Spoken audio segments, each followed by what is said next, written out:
qual foi a nossa intenção para fazer a abordagem desse tema, reforma íntima? Nós fomos buscar num dos livros que consideramos mais importantes da doutrina espírita.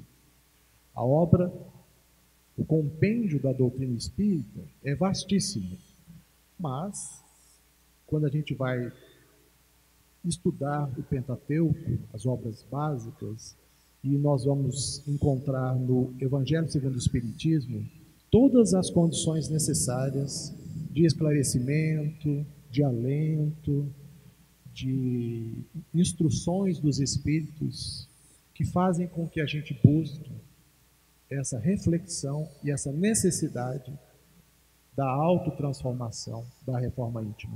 Então, o Evangelho segundo o Espiritismo é uma obra em que a espiritualidade superior, sob a tutela do Cristo, vem trazer para nós justamente os ensinos morais de Jesus.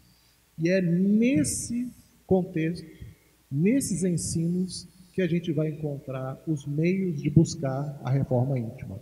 Então, retiramos alguns trechos do Evangelho segundo o Espiritismo para a gente fazer a nossa reflexão da noite. No capítulo 5, o título, Bem-aventurado os aflitos.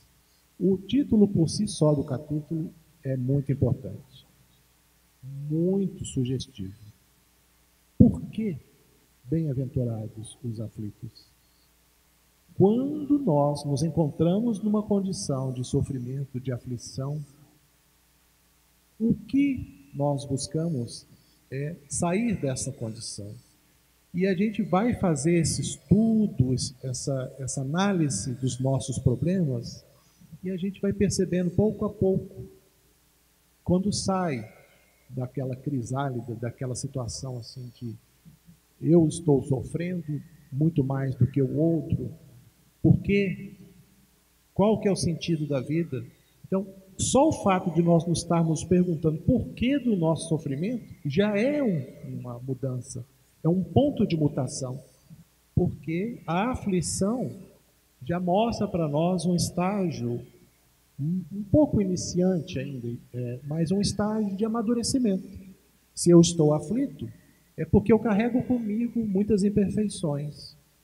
As causas anteriores das aflições fazem com que hoje nós estejamos na condição que nós estamos, porque somos herdeiros de nós mesmos. Se nós, na nossa trajetória evolutiva individual, enquanto espíritos imortais, semeamos sementes no passado não muito boas, a colheita é obrigatória. Então, nós colhemos aquilo que semeamos. Se semearmos boas sementes, colheremos bons frutos, frutos doces, nutritivos.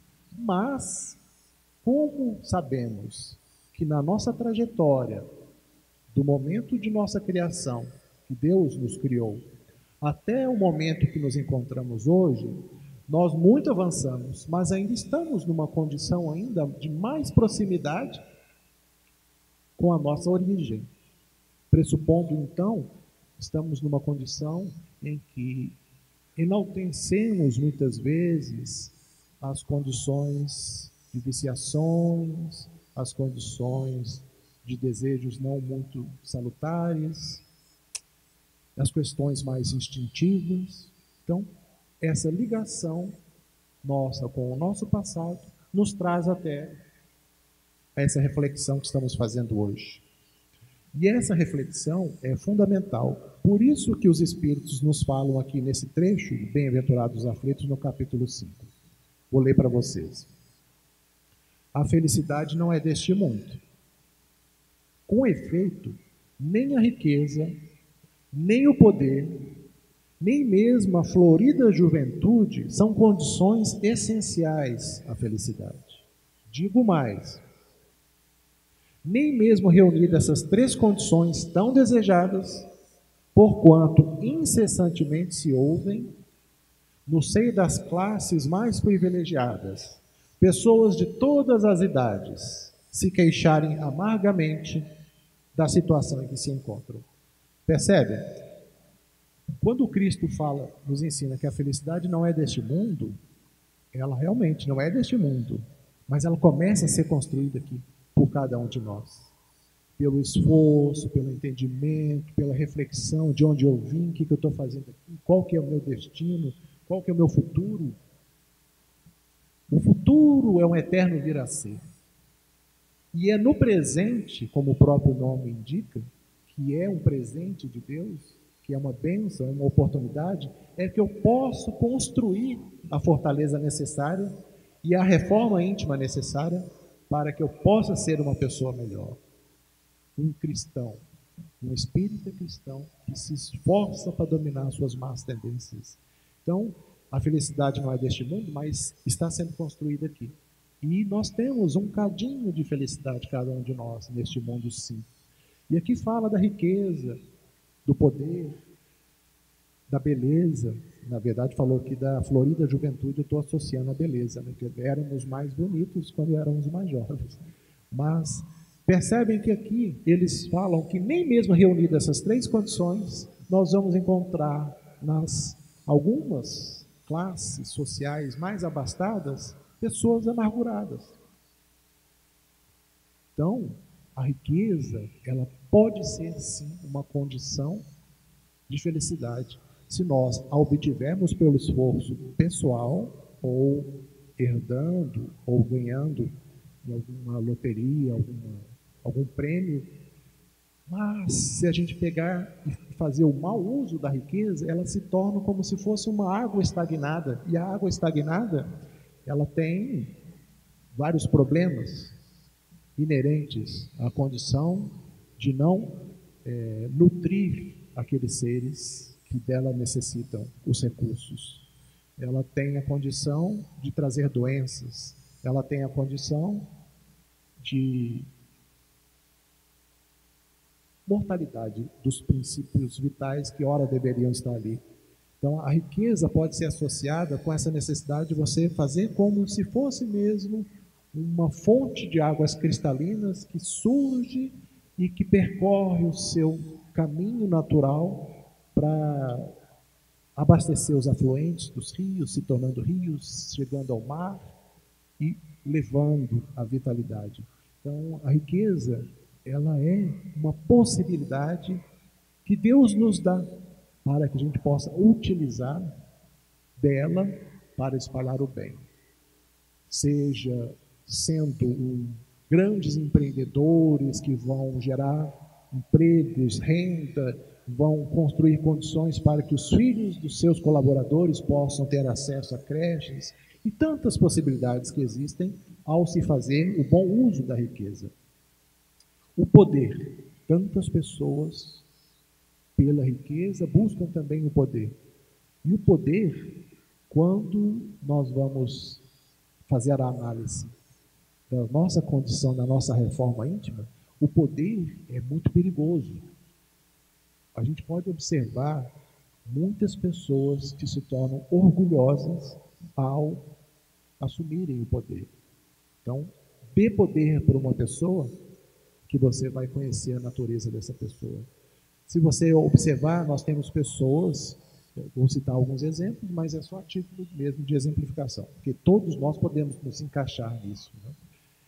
Se você der uma farda para uma pessoa, se você der uma toga para uma pessoa, se você der um jaleco para uma pessoa, dar assim, né? A pessoa adquiriu as condições necessárias para poder utilizar dessa vestimenta, mas ela, de certa forma, no status quo que ela adquiriu também, e foi muito importante pelo esforço próprio, mas veio junto a vaidade, veio junto em algumas pessoas, né, o orgulho, e vai se esquecendo pouco a pouco da origem, muitas vezes humilde.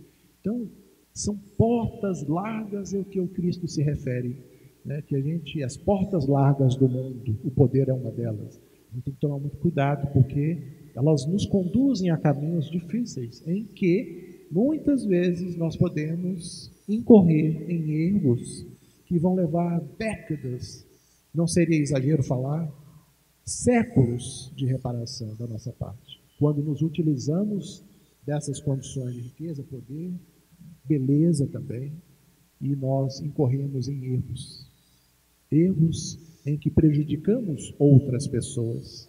E ao prejudicarmos outras pessoas nessa cegueira da vaidade, do orgulho, nós estaremos dentro da lei de causa e efeito, da lei de amor de Deus, nós estaremos nos comprometendo com a necessidade de reparação.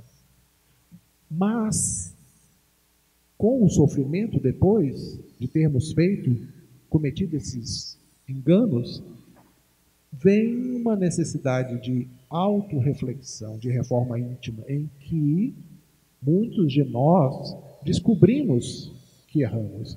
Aí já é o contraponto ao orgulho. O orgulhoso, que tem poder, ele faz, mas com o tempo ele vai descobrindo a necessidade de contrapor o orgulho com a humildade. Uma das virtudes que o Cristo mais admirava e que ele tentou e conseguiu ensinar para nós, pelo exemplo, é a virtude da humildade. Tanto é que ele lavou os pés dos apóstolos. Um espírito puro, governador espiritual de um orbe terrestre, que atuou inclusive na construção do orbe terrestre, com seus prepostos celestes, um espírito dessa magnitude, lavou os pés de seus discípulos para ensinar a necessidade da humildade. Então, a porta também larga da beleza, se nós nos utilizarmos dela para ferirmos corações. Sentiremos necessidade depois de fazer o processo da reparação. Então, as portas largas podem nos conduzir depois ao sofrimento, que depois nos conduzirão ao despertar da consciência no futuro, e primeiro virá o arrependimento de termos feito algo que prejudicou o outro. Depois do arrependimento, surge o processo da expiação ou da reparação, dependendo do grau do erro cometido por nós. Expiação é sempre algo mais exacerbado, né? A necessidade de fazer essa reparação com as leis divinas. E depois vem a ascensão espiritual. Quando efetivamente fazemos a reforma íntima, a gente consegue subir mais um degrau nessa escala evolutiva que é infinita. Enquanto criaturas de Deus, nós somos imortais, porque nós tivemos o nosso momento de criação. Quando falamos em Deus, nós não falamos no velhinho barbudo, nós falamos, é difícil fazer a definição, os atributos da divindade, mas nós falamos da misericórdia divina, nós falamos da onipotência, onisciência, tantos atributos que, de alguma maneira muito ampla, ainda incompreensível para nós, traz o equilíbrio para todo o universo que a ciência humana terrestre nos fala que é infinito, que tem bilhões de galáxias. Hubble, James Webb, outros satélites, outros telescópios mais importantes já fotografaram bilhões de galáxias, com bilhões de sóis como o nosso, maior ou menor grandeza que o nosso, trilhões de planetas. Por isso que Jesus fala, há muitas moradas na casa de meu Pai. E a doutrina nos ensina a pluralidade dos mundos habitados. Então, quando falamos de Deus, não falamos quem é. Não é aquele velhinho barbudo, mas o que é, que ainda não sabemos. Sabemos discernir do equilíbrio que existe no universo, do amor que traz a coesão, a harmonia, nessa lei que rege o microcosmos e o macrocosmos, essa lei perfeita de Deus. Então, a partir do momento que a gente, então, vai buscando a compreensão da doutrina espírita, a compreensão do Evangelho do Cristo, a gente vai ampliando os nossos horizontes, o nosso entendimento. E aí chega o momento do despertar, chega o momento de fazer a reforma íntima e de trabalhar. Porque a própria palavra oração, quando a gente está em sofrimento, em dificuldades, que a gente sempre faz, a importância da oração, mas o próprio significado da palavra oração nos fala que é a ação de orar. E quando você vai orar para Deus, como Cristo nos ensina, a gente deve entrar para o nosso quarto íntimo, em silêncio, orar a Deus. E Deus vai perceber todas as nossas necessidades e os méritos e os deméritos. Então, quando nós acumulamos os méritos pelo esforço pessoal, em todo momento, todas as orações, não há uma oração sequer que deixe de ser atendida. Mas a partir do momento que nós nos encontramos em dificuldade, mas nós trabalhamos no bem e adquirimos méritos junto a Deus, nós sempre seremos amparados. Mesmo aquele que está em erro, está adquirindo muitos deméritos, ele é sempre amparado, mas aí vem a lei de causa e efeito, percebe? Então, se eu semeei, eu tenho que colher, causa e efeito, ação e reação. Então, às vezes, o sofrimento vem para a gente como uma forma da gente fazer essa reforma íntima, o despertar da consciência. E aqui tem mais um trecho do Evangelho segundo o Espiritismo, no capítulo 5. Os sofrimentos que decorrem do erro são-lhe uma advertência de que procedeu mal. Dão-lhe experiência, fazem-lhe sentir a diferença existente entre o bem e o mal, e a necessidade de se melhorar para, de futuro, evitar o que lhe originou uma fonte de amarguras, sem o que motivo não haveria para que se emendasse. Está vendo? Queremos ser felizes? Queremos um futuro melhor para nós? Que a gente busque essa reforma íntima hoje. O destino é algo que podemos, dentro da doutrina espírita, explicar razoavelmente, mas cada um de nós teve uma trajetória no passado. Quais são as causas das nossas aflições atuais que estão ligadas ao passado? Quais são as maneiras de corrigir e se emendar, que aqui ele fala assim, sem o que o motivo não haveria para que se emendasse, quer dizer, eu tenho que me emendar, eu tenho que descobrir, eu tenho que despertar. O que eu estou fazendo errado, reincidentemente, que está me fazendo sofrer?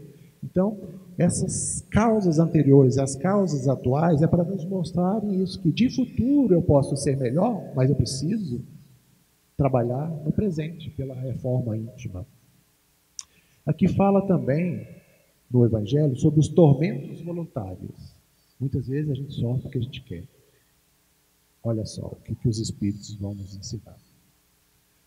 Vive o homem incessantemente em busca da felicidade, que também incessantemente lhe foge. Porque felicidade sem mescla não se encontra na terra. Entretanto, malgrado as vicissitudes que formam o cortejo inevitável da vida terrena, poderia ele, pelo menos, gozar de relativa felicidade, se não a procurasse nas coisas perecíveis e sujeitas às mesmas vicissitudes. Isto é, nos gozos materiais, em vez de a procurar nos gozos da alma, que são um prelibar dos gozos celestes, imperecíveis.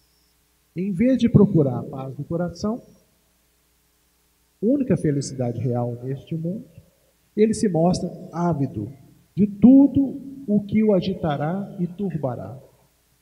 E coisa singular, o homem, como que de intento, cria para si tormentos que está nas suas mãos evitar. Bonito, não é?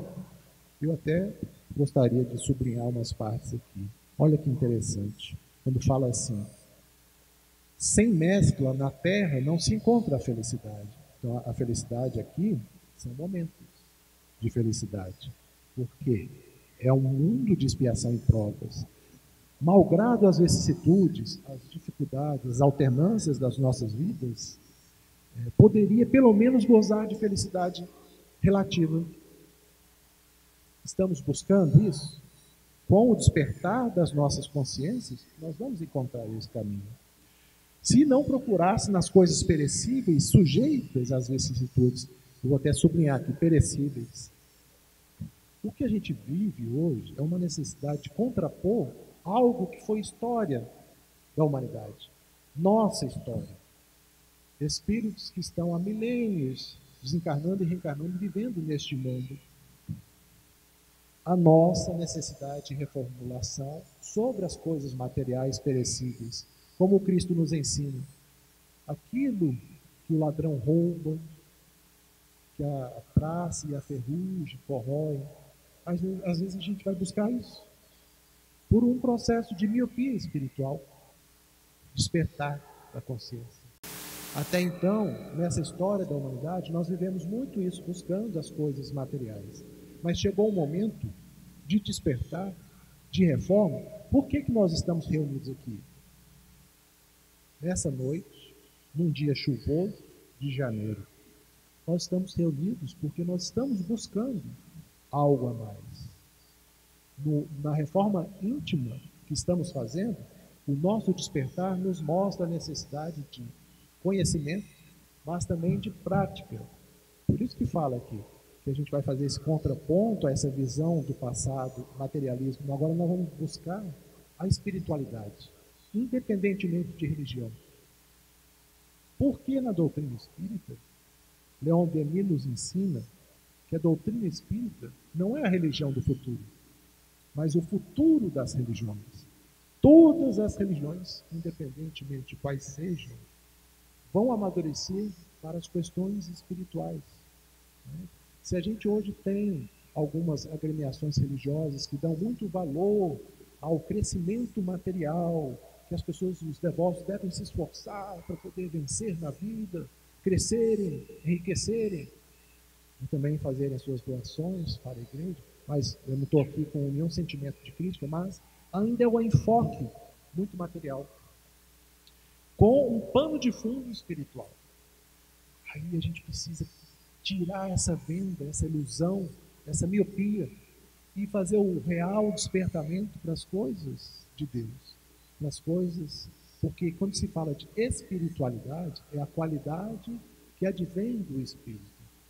Então, esse entender que nós somos, estávamos conversando agora mesmo, que somos passageiros. A vida é um sopro. Estávamos há pouco tempo crianças, depois nos tornamos adolescentes, estamos adultos, caminhando para a velhice, a maturidade, e falava até de terceira idade. Assim, alguns países do mundo valorizam muito a velhice, porque muitos dos seus idosos também conquistam sabedoria. E a sabedoria é justamente essa, a gente entender que a vida é muito rápida a passagem. E a vida, ela deve ser vivida na sua plenitude. Por isso que no Sermão da Montanha, o Cristo nos fala das bem-aventuranças. Bem-aventurados aqueles que são mansos, que são humildes, que são pacíficos, e tantas bem-aventuranças. Quer dizer, a gente deve buscar aqueles valores que são imperecíveis. Todas as experiências que nós temos, todas elas, inclusive os pensamentos, ficam registrados de maneira inapagável na mente. Não é no cérebro. O cérebro, ele é um instrumento de manifestação, como todo o corpo é. A partir do momento que nós nascemos, no berço, já temos à disposição todo esse mecanismo. Mas depois do túmulo, o que permanecerá conosco? O corpo é perecível, como todos os bens materiais são perecíveis. Mas o que permanecerá conosco? Esse é o verdadeiro tesouro. A que o Cristo se refere. Então a gente tem que se preocupar com enriquecer dessas virtudes, dos sentimentos, do amor, do esforço por trabalhar, por progredir, por colaborar na seara do Cristo. E esses valores permanecerão conosco. Então, esse despertar da consciência que a reforma íntima nos traz é compreendermos que somos esses seres imortais, que daqui a poucas décadas estaremos voltando para a pátria espiritual.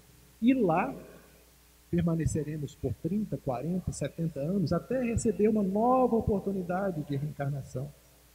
Esse processo é contínuo, a lei de progresso, a necessidade de encarnar, desencarnar. A vida, ela deve ser vivida nesse sentido. As existências, ora estão na carne, ora fora dela, mas elas devem ser aproveitadas com o despertar das nossas consciências. É por isso que fala aqui, que que a gente deve buscar a paz do coração. Todas as questões materiais da vida são necessárias. O sustento, as condições financeiras para que a gente possa dar uma boa educação para os nossos filhos, também para nós mesmos buscar conhecimento. Mas a paz do coração, ela reside principalmente nas questões dos sentimentos, na evolução intelecto-moral. Um outro trecho do Evangelho segundo o Espiritismo. A infelicidade é a alegria, é o prazer, é o tumulto, é a vã agitação. É a satisfação louca da vaidade, que fazem calar a consciência, que comprimem a ação do pensamento, que atordoam o homem com relação ao seu futuro. Que, pois, o Espiritismo vos esclareça e recoloque para vós, sob verdadeiros prismas, a verdade e o erro, tão singularmente deformados pela vossa cegueira. Que importa ao que tem fé no futuro deixar o campo de batalha da vida, a riqueza e o manto de carne? Contanto que sua alma entre gloriosa no reino celeste.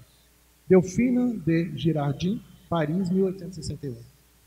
Ela está falando aqui para a gente o seguinte: que importa para nós conquistar o mundo, tudo que há nele, se a gente vai deixar esse manto de carne para trás? Que a glória verdadeira que nós conseguiremos no reino celeste é desse conhecimento, é dessa consciência, dessa sabedoria, do elaborar.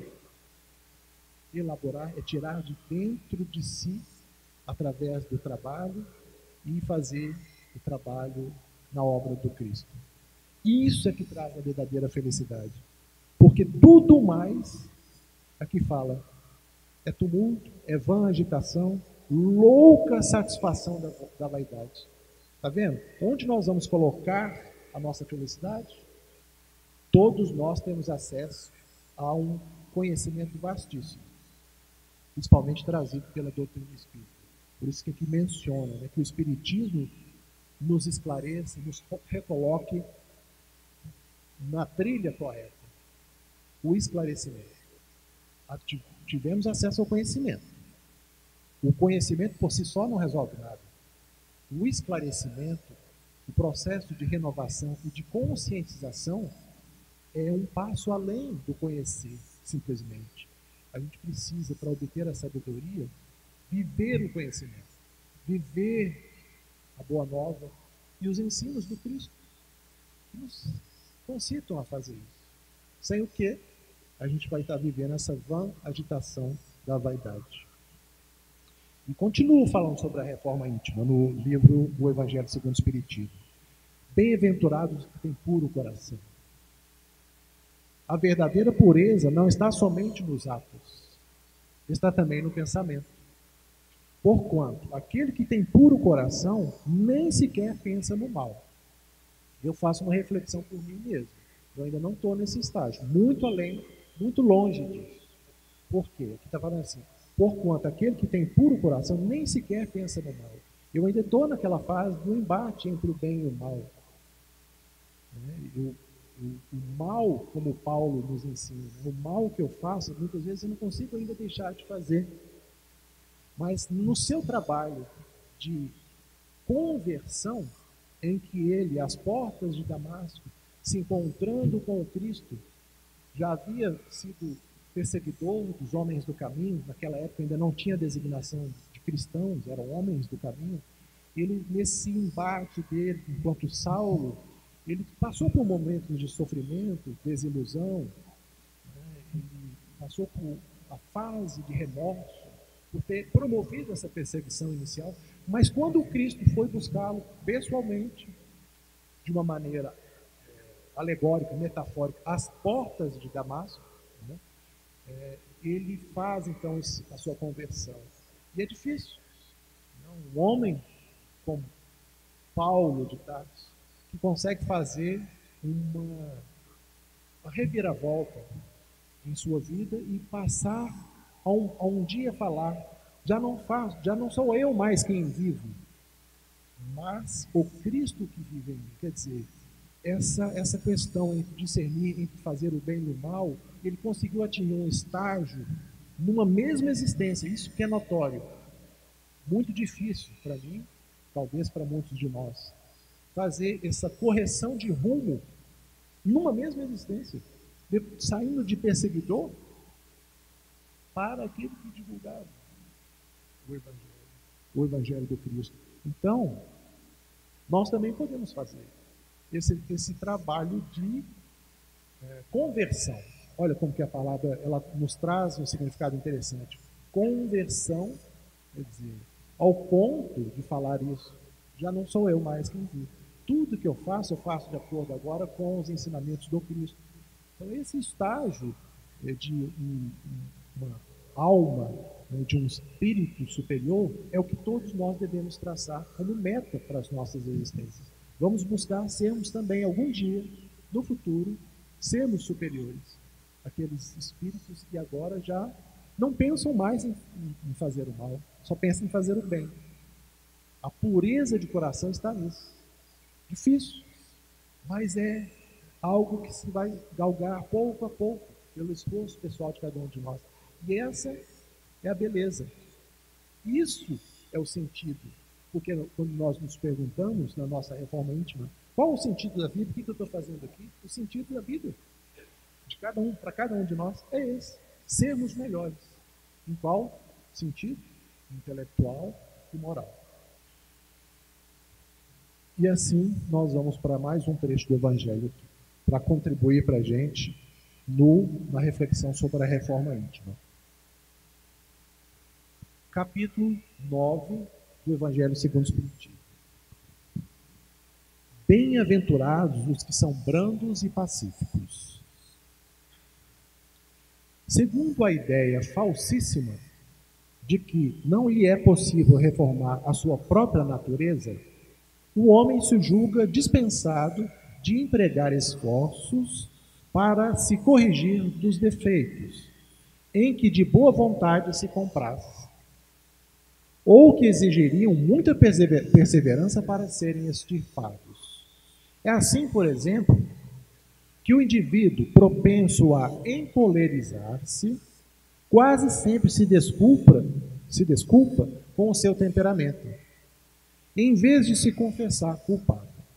É ainda uma consequência do orgulho, que se encontra de permeio a todas as suas imperfeições. Olha que interessante. Reformar a sua própria natureza, esse é o nosso objetivo maior. Mas, quando o homem se julga nessa condição, eu me encolerizo, eu tenho uma explosão de raiva aqui, mas é assim mesmo, é o meu temperamento, eu sou assim mesmo. Quer dizer, ainda não despertou para a necessidade de, no dia seguinte, combater o bom combate e deixar pouco a pouco de se encolerizar, de ter essa explosão. Mas não, ele fala, eu sou assim mesmo. Então, o orgulho é que nos faz proceder assim. O orgulhoso não reconhece que erra. O humilde reconhece os seus próprios erros e pede perdão. Desculpe, eu ainda sou muito imperfeito, eu errei de novo, peço perdão. É um sinal de humildade. Mas também não adianta a pessoa ficar continuando errando e pedindo perdão. Aí também não faz muito sentido, né?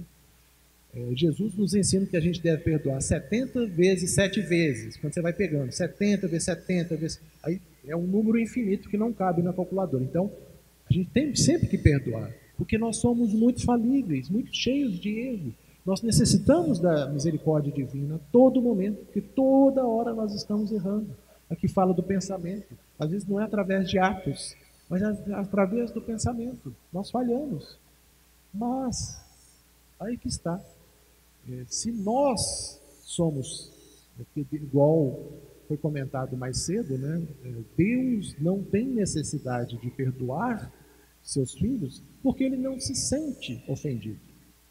O espírito, como Cristo, um espírito puro, também está nessa condição. Somos nós mesmos que vamos depois despertar para a necessidade de buscar a nossa reparação. Então, perdoarmos-nos, nós devemos, porque a gente é muito falível. Mas a gente, acima de tudo, precisa ter como objetivo primordial é melhorar. Não adianta eu ficar justificando, porque eu sou assim. Eu tenho que fazer essa reflexão todos os dias, todas as noites, passar em revista como foi o meu dia, na manhã seguinte acordar, fazer as nossas orações, agradecer pela bênção da vida, pelas oportunidades, mas relembrar, no dia anterior eu fiz isso. Foi muito errado, agora já não vou repetir. Aí sim tem sentido, né? Porque a gente vai ser esses bem-aventurados que são brandos e pacíficos, quer dizer, para atingir essa condição leva tempo, mas é possível, pouco a pouco, galgar. Capítulo 11 do Evangelho segundo o Espiritismo. Amar o próximo como a si mesmo. Talvez esse um dos ensinamentos mais importantes que o Cristo nos legou. Amar a Deus acima de todas as coisas e amar ao próximo como a si mesmo. Para amar ao próximo, eu preciso também me amar. Eu preciso reconhecer as minhas imperfeições, eu preciso me dar oportunidades de reparação. Não é abaixar a cabeça, nossa, cometi o erro de novo, entrar no estágio de depressão. Não, é levantar a cabeça e fazer essa transformação, essa autotransformação, assim como Paulo de Tarso fez. Aí quando ele fala assim, amar ao outro como a si mesmo, é uma regra de ouro na convivência, no âmbito familiar, no trabalho, em sociedade. Se todos nós aplicássemos hoje essa regra do bem conviver, do bem proceder, a humanidade já estaria mais avançada. Nós já estaríamos vivendo um mundo de regeneração em que o bem predominaria. Nós estamos numa condição em que ainda há muita coisa que precisa ser melhorada, muitas guerras, muito ódio, muita violência.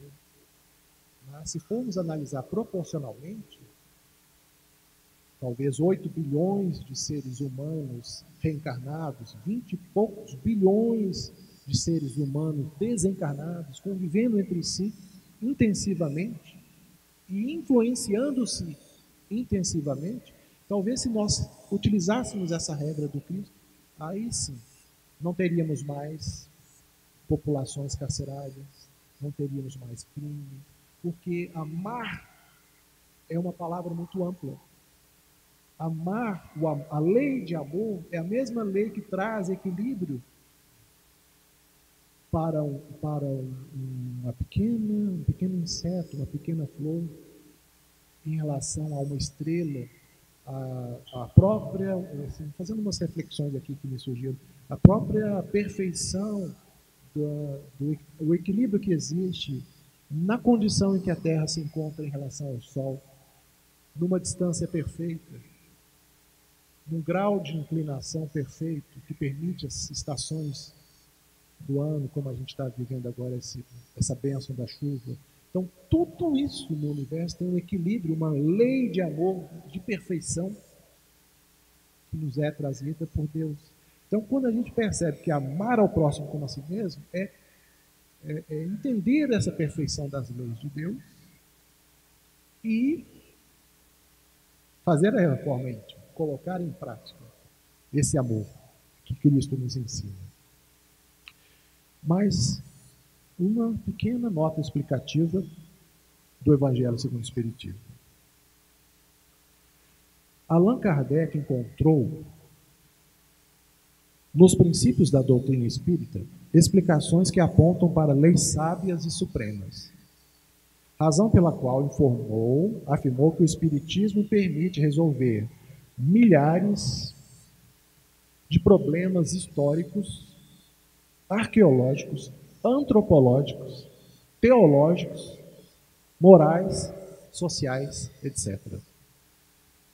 De fato, as leis universais do amor, da caridade, da imortalidade da alma, da reencarnação, da evolução constituem novos parâmetros para a compreensão do desenvolvimento dos grupos humanos nas diversas regiões do orbe. Olha que interessante. as leis de amor, de caridade, de mortalidade da alma, da reencarnação, toda essa compreensão que a gente vai obtendo, nos permite hoje sermos um pouco melhores, porque nos permite fazer essa reforma íntima e nos predispormos a contribuirmos para que o mundo seja melhor. Então, o objetivo nosso, todos nós, é sermos melhores, mas também trabalharmos no bem, em prol da humanidade. É claro que a gente não consegue, muitas vezes, ter uma atuação abrangente, né, que vai ter uma repercussão para toda a humanidade, mas no nosso ciclo mais íntimo, no nosso círculo de amizade, no nosso ambiente de trabalho, pelo exemplo, poxa vida, aquele colega de trabalho me fez um comentário, nossa, mas eu estou achando interessante o seu comportamento, você mudou, você era assim, agora você é assim. Ó, é reforma sendo notável. Então, que a gente possa fazer isso. Um parente que chega perto, nossa, mas agora você tá mais amoroso, você está falando que ama, né? Porque o homem não pode falar que ama? Claro que pode. O homem não pode chorar? Pode. As mulheres já têm esse sentimento, essas emoções muito mais desenvolvidas. Tanto é que o amor mais próximo que existe de Deus, o amor mais próximo da perfeição, é o amor de mãe. As mulheres já estão mais avançadas, na sua generalidade. Os homens estão também aprendendo. Está vendo como que a gente aprende uns com os outros? Isso é necessário. A reforma íntima e o trabalho em prol de todos nós. Então, com essa explicação aqui do Evangelho segundo o Espiritismo, que a gente possa colaborar para termos um mundo melhor. Só não é melhor porque vai depender mais de cada um de nós se esforçar. Mas primeiro, o reino de Deus está no íntimo. O reino de Deus não é só o universo, é no mundo íntimo de cada um de nós. Então, a gente precisa fazer esse reconhecimento que, em estado latente, toda essa perfeição de Deus está dentro de nós. Nós precisamos desenvolver essa perfeição. Nós não somos perfeitos, mas nós temos essa perfeição latente, que precisa ser burilada. É como se fosse mesmo uma pedra bruta, que com o cinzel, com o buril, vai dando aqueles choques, aqueles embates, o sofrimento da vida, que tal, mas vai burilando a gente. Os nossos sentimentos vão sendo melhorados. E é isso. A gente agradece a oportunidade, agradece a todos vocês e aos internautas também.